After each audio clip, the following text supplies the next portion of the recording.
Hi, good afternoon. My name is Carla Denold, and I am the Senior Director of Workforce Development here at the Fortune Society. I'm also a member of our Policy Center Collective, which is a diverse community of advocates for criminal legal system reform. And welcome to Both Sides of the Bar, which is a discussion driven show that examines the legal system from various perspectives, including people most impacted by the criminal legal system. We discuss critical questions about how the current system works, its intersections with social justice, and we highlight the efforts that are being made to improve the lives of everyone who's been affected. We ask that you, the viewers, spread the word about both sides of the bar and share your comments with us on Twitter at the Fortune Society. Today's episode is about unique challenges that formerly incarcerated women face upon release from the federal prison system. And we are in for a treat as our guest is a phenomenal woman that I've had the pleasure of meeting before. Um, Her name is Tanya Pierce, and I have the pleasure of introducing her today. Tanya Pierce is a prison reform advocate. Her primary area of focus is the availability of reentry services for those released from the federal prison system. In pursuit of her advocacy, Tanya founded Life Unbolted Incorporated in 2018, which is an advocacy reentry organization that seeks to dismantle systemic barriers that perpetuate reentry disparities in programs, housing, employment opportunities for men and women who've been impacted by the federal criminal justice system in New York City. Tanya, do you want to just say hi to our guests here today? Hi, everyone. This is a pleasure to be here this afternoon, and it feels really good to be having this conversation because I believe this is the first conversation where we are really discussing the unique challenges that women face returning home from federal incarceration.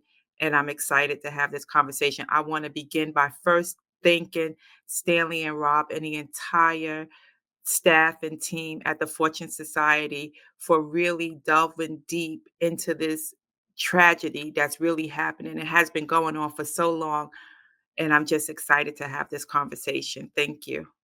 Absolutely. And I'm excited to speak with you today. You're such a wealth of knowledge and you're doing just transformational work. And, I think it's a great topic for us to focus on for Women's Month. We need to talk about the unheard stories of those women. So I'm going to jump right in and we're going to talk about the increased incarceration rates among women who are in the federal system. Do you think, Tanya, that our country is experiencing an increased incarceration rate among women in the federal system? Why or why not? Well, of course, there's an increase of women across the nation, but in particularly in the federal system. And when you look at the federal system, women are much older when they go into the federal system and when they return. So this is definitely a nuance that we have seen over the last 20 years in the federal system. And what do you think might be driving this phenomenon at this point? Well, I I could say many things, but if you look since 2008, a lot of things that used to be civil have now become criminal.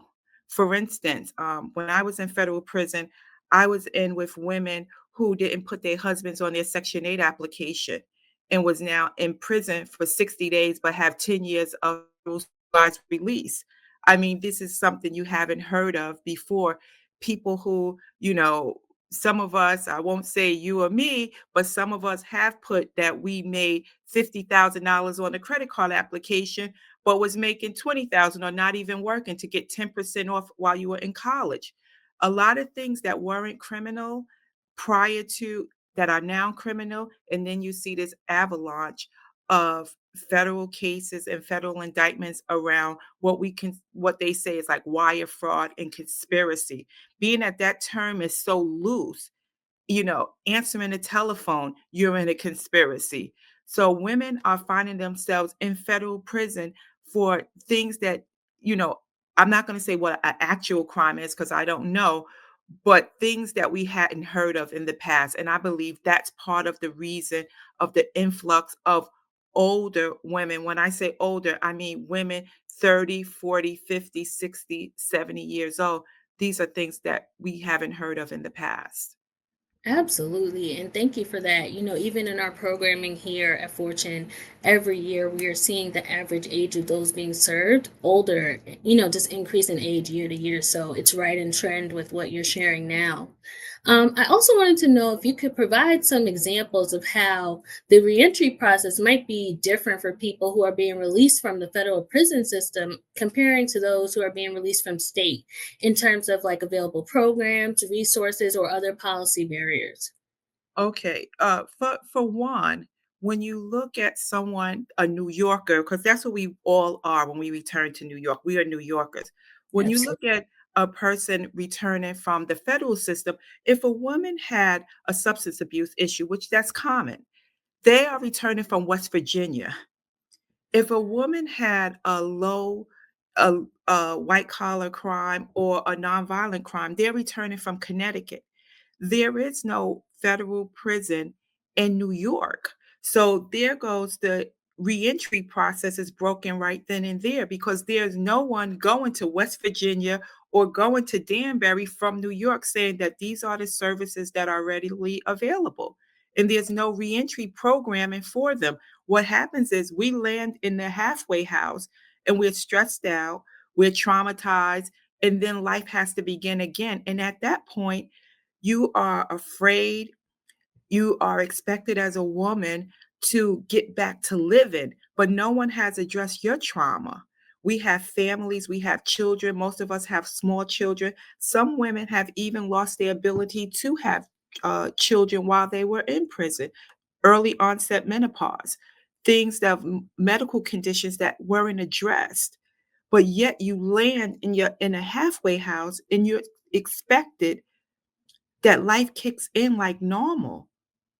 But you've traveled from Virginia. Some people have traveled from Coswell, from Florida, from different medical facilities in the federal prison without the nexus of programming from New York reaching out or having some sort of interaction with the reentry community in these federal prisons where women are going to return from. Each year, there's more than 1,000 women that return to New York. Absolutely. But there's no reentry in any of those areas to say, "Well, once you come back to New York, okay, the halfway house is going to say this, but the reality to life is that." And then you're faced with where your children are, where your family stance are, and then we have to pick up as if we've never left.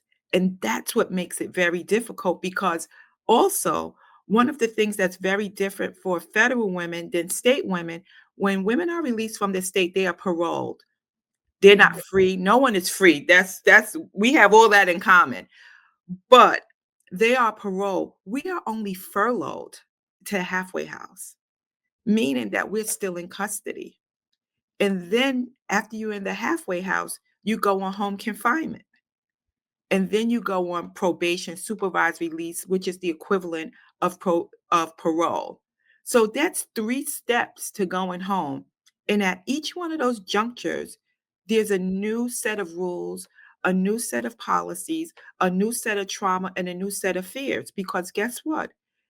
Women in New York that are released from federal are not covered by Less is More or the Clean Slate Act. So a technical violation can land you on in Carnier being shackled, being taken. There's no local jail to put you in, and you can find yourself in a car going to MacArthur's airport and waking up in Oklahoma in a central facility for federally detained people. So that's a great fear. Carnier really does exist. Mhm. So imagine coming home not knowing what questions to ask and afraid to ask a question because you don't want to find yourself in any type of infraction. Because one of the things that's also different, women that are in the federal system, this is probably their first time. There's very few repeat offenders. And then, as we previously discussed, they're older. We're older. So, do we have the time to ask or do anything that could land in Carnier. You know, my family dropped me off to Danbury. I surely don't want to, have a technical violation and be on a plane strapped to people going to Oklahoma and traveling the highways and the byways of the federal system for a technical violation.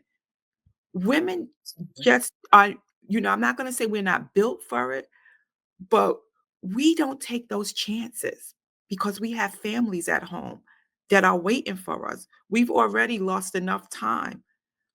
Most of my friends that I was in Danbury with who had younger children, we all came back to our children either in special ed or needing some sort of assistance in school. And yes, we blame ourselves. We take that on, but who do we have to talk to about that? I admit myself, I struggled for what 5 years to bring my son out of special ed to general ed. Wow. And it came 6 days a week, 4 hours a day, whether it was COVID or not. And this is unique to our population. Yes, women returning from the state, they never had to start over again with their family 2 and 3 times after you are allegedly home in the community. No one goes to visit someone at the Brooklyn halfway house when you've already done your time. That's so true. And to your point there, just like you said, when women are returning home or while they're incarcerated, they're so far away. The distance is so far away. So while you may have committed your crime here in New York, depending on the facility, you could be at a Danbury, but you could be in West Virginia. Years ago, you might even be in North Carolina. And that barrier that you're building and helping to like bring the families together, it's just way more emphasized than it would be for someone who is like serving the time in the state where the crime would have been committed. And I really appreciate you, Tanya, talking about the unique barriers, like as it pertains to parenting and also like rebuilding from the traumatic experience. Would you be able to talk a little bit about the unique barriers that formerly incarcerated women face, specifically from the federal reentry point, as it relates to like stable and affordable housing or employment, and how this might differ from men who might be returning from federal incarceration as well? Well, number one is that the federal system didn't have education. So, since the '94 crime bill. So, we don't stand up to people in the state education-wise. We could just look side to side. Someone returning from state who's done time since '94 has had the ability to, uh, go get a master's degree, associate's degree, or bachelor's degree on the state of New York. In the federal system, that didn't happen. So, the barrier is education at first, and then also moral turpitude. People think of people that committed federal that serve time federally have, money between their mattresses. They are sophisticated thieves. And it's just public perception, which is so wrong. And I think those are really some of the barriers. It's like the narrative has to be has to change in that people that are federally impacted is the same individuals that ride the bus, ride the subways, and can live next door. But you can't get federal housing. Remember, they took away people with federal crimes. They took away NYCHA, so you can't go to NYCHA. Because you have a federal and people here that you may have a wire fraud, conspiracy wire fraud case, a conspiracy this case, can't find a job because that conspiracy that aligns with that word is just so it's so, it just lands you anywhere. What people think, what people assume, because what you see on television is the 1% of the federal population, which is the rich, and the people who are celebrities, but the 99% of the people are the regular everyday people. And unfortunately, for us, people that are color, it's 68% are black and brown in the federal system. So that's more of us than that 1% that you see on television. So we lost the ability to find employment because we are stigmatized. Now, if you have a degree in, because we're talking about women now. So most women have a degree, most people have had a career of some sort. So when you come out, people are like, wait a minute, for you to have that federal case, you must be some crook, you must be some thief. We can't trust you here. Even though you serve your time, we can't trust you here.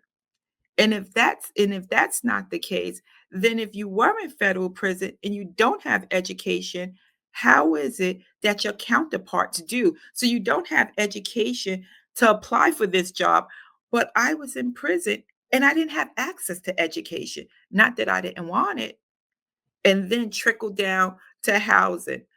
If you can't find a job, you have no means, housing is just not even a thought.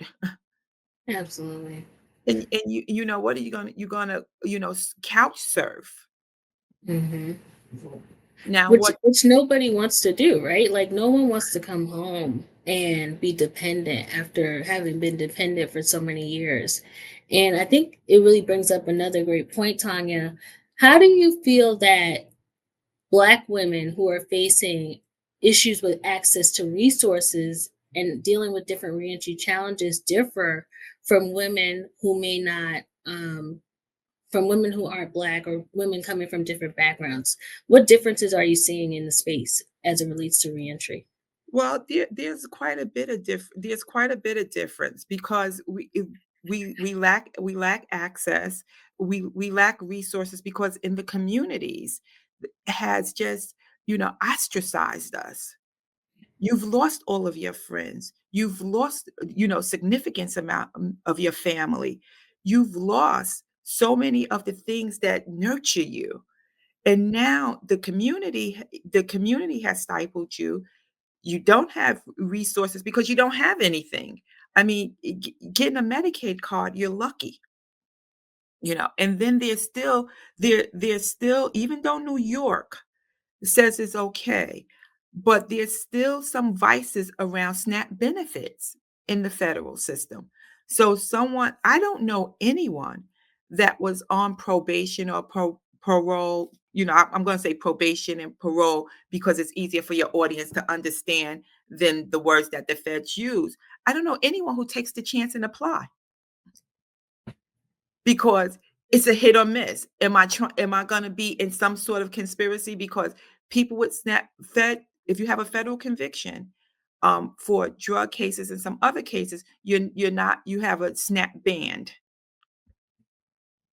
So do you take the chance? See, most of the problems that we face, which are different, are, do we take the chance? Unless we have employers or organizations like the Fortune Society that really understand our trajectory, we cannot even get in on a baseline because you haven't even had these discussions to really even understand what we're up against. And the technical violation is very severe. We don't have guidance and coverance. You don't see people out there rallying for, the federally impacted community. There was one rally that we did when it was COVID with Fortune and some of us. And what happened when we did that one rally? The paperwork and the motion that we end up putting in, all of those women, 100 women came home from Danbury. One rally. We brought 100 women home with that lawsuit that was filed. So when you do take an interest in us, we do not disappoint. We come Absolutely. up, we show out, and we do what's right. I really wish that there was a society where we really had a second chance. But as it is today, we still haven't had our second chance. Most of us haven't had our first. But serving the time, we're not getting, how many places I myself and others have been turned away from in reentry because the workforce development organization says we don't receive money for federal people. We'll only hire uh 5 people in a year. Well, come on. And then you cherry pick through those 5. And I think to your point, and especially in the spirit of Women's Month and feminism, right? If we kind of followed, our predecessors and really came together to galvanize support and making sure that we're having representation for all of the parties involved, we can make so much movement and traction. So if you had one rally that helped to get 100 women released, if we could collaborate a little bit more effectively, we could do so much work here, especially as women of all races and backgrounds. So I really appreciate you sharing that. Yes, because I think we are in a political landscape that it is really time for us to bring out those voices of the federally impacted women, especially during this time to say, "Hey, we have family, we have children, we are New Yorkers. We not only deserve to be treated equally, but we need the same resources that have been given to everyone else." Our results speak for themselves. The women that we brought home from COVID on in that lawsuit in Danbury, no one went back. So it shows that the recidivism wasn't there for that group. It wasn't there. What goes back to our point, much older. You said you're seeing women at the organization much older. We're not going back. You know, for most of us, it's a one and done. I know I can't go back, you know, but it's a one and done. It's something that happened in a time and space. And now, given the opportunity to have resources, employment, as we make our way to permanent housing, I don't even know. Women are just, couch surfing. And then there's this other issue where because you're in the federal system, some women even go to new places trying to find hope, not even returning to their home states Absolutely. because you're just trying to have hope that I can rebuild myself. That's women digging deep in for their family and for their children. And that's different from men. Men can, go somewhere, and the way society is, men are given the pat on the back to say, "Oh, you'll get it again." You'll hear people say, "When so and so came home, we took him shopping and got him some sneakers and clothes." You rarely ever hear someone says, "This woman came home and I took her shopping." What you will hear is, "I called her to see what she want, and she said, 'Do something for my kids.' Do something for the caregiver who took care of my kids. I don't need anything. I'll manage with my gray sweatsuits and I'll just manage. I'll wear those sneakers that I have. But the people who took care of me, please give it to them." That's women. That's women. And That's in the same sentiment, Tanya, what do you think are the reentry services, the top three priority services that women need? And how can more people get involved? Well, I think the top services that women need is the opportunity to find sustainable employment. At the level that they're at. That is the best thing. Not reaching high, not reaching low, just meeting people where they're at, and also educational opportunities. Being that we lacked it for so long, I think a lot of women want to educate themselves.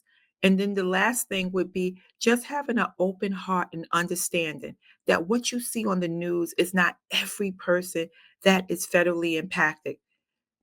Just because you are Latino doesn't mean that you are a drug czar. Just because you're Black doesn't mean that you are a drug dealer or a thief. You have a classification, and that was it.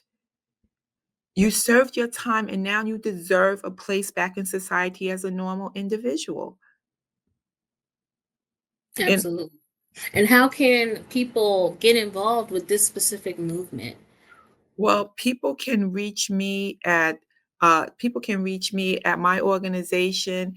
I think you have my information. I'm gonna give you all the taglines from my content guy of how to reach us on Twitter. We just started like an Instagram account, and I'm not familiar with social media as well, but I'll give it to you to post at the end of this.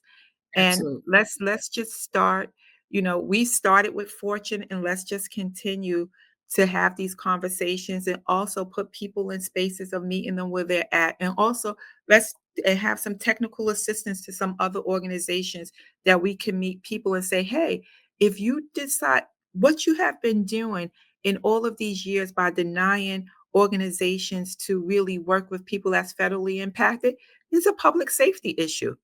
Yes, it is. It's a public if you have 50,000, 60,000 people wandering around New York doing nothing and languishing, it's a public safety issue. So It as we close, I do have one question I really want to ask Tanya. I really want to get your opinion about it. Considering that we have this new administration in office, how do you think we as a people can continue to make progress in providing women who are being released from the federal system the appropriate services as they reenter? well, we just said it. We just have to rally, galvanize together, step up, make our demands, and stay focused. We can't move no matter what administration. Look, we had nothing in the past. We have absolutely nothing to lose. But I believe that if we stay focused and we stay on top of this, we just started this conversation, we have all to gain in any administration. That's right. That's right. And on that note, thank you so, Thank so you. much, Tanya. I so appreciate you and your time. And we at the Fortune Society look forward to continuing to work and advocating together for individuals impacted by the criminal legal system, whether it's the federal system, state, city, or just even those who've been impacted, our children, our elders, our caregivers. And we just appreciate you so, so much. Um, do you have any last words that you'd like to give to our guests today? Thank you for allowing me to have this conversation, and I look forward to hearing from you soon. Thank you. Absolutely. Thank you, everyone. Tune in next time to Both Sides of the Bar.